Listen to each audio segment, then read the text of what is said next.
জি, বিসমিল্লাহির রহমানির রহিম। যে শব্দটা আমরা প্রতিনিয়ত ব্যবহার করি প্রত্যেকটা কাজের শুরুতে, সেটা হচ্ছে বিসমিল্লাহি।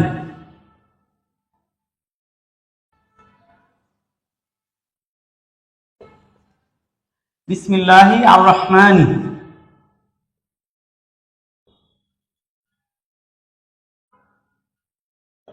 আর রহমানি আর রহিম।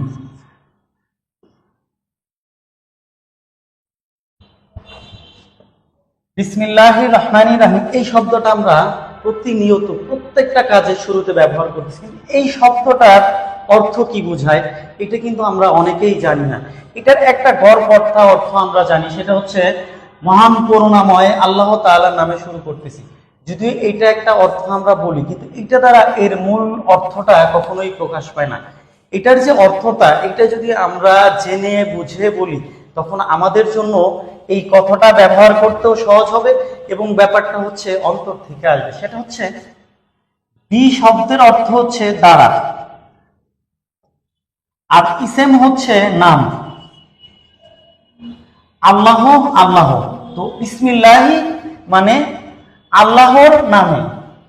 আর রহমান, আর রহমান হচ্ছে আল্লাহ সুবহানাহু ওয়া তাআলার একটা সিফাত বা গুণ।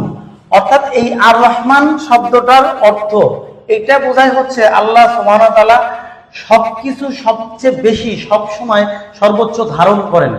অর্থাৎ আমরা যা খাচ্ছি, আমরা যা পান করতেছি, পানি, অনুরূপ পানির যে মজুদ যেটা আছে, হয়তো আমাদের যে মাটির নিচে থেকে পানি ওঠে, এই পানিটা কিন্তু শেষ হয়ে যেতে পারে, কিন্তু এটা কখনোই শেষ হবে না।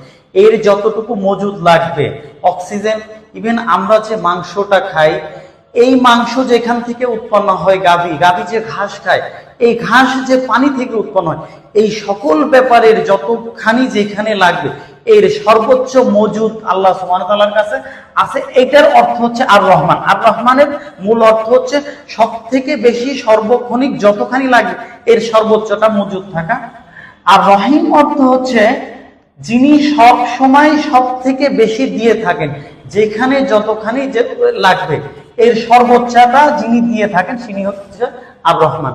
তাহলে বিসমিল্লাহি, বি হচ্ছে দ্বারা, ইসের নাম আল্লাহ। এর পুরাটার অর্থ হচ্ছে আল্লাহর নামে আমি শুরু করিতেছি, যিনি হচ্ছে সব থেকে বেশি ধারণকারী, যখন যার যতখানি লাগবে সেটা তিনি ধারণ করেন। অর্থাৎ আমার চলার পথে কখন কোথায় কি লাগবে সেটা তিনি ধারণ করে থাকেন। এবং আর রহিমত্ব অর্থ হচ্ছে যে আমাকে যখন যেটা লাগবে আল্লাহ সুবহানাহু ওয়া তাআলা ঠিক তখন সেটা ততখানিই দিবেন।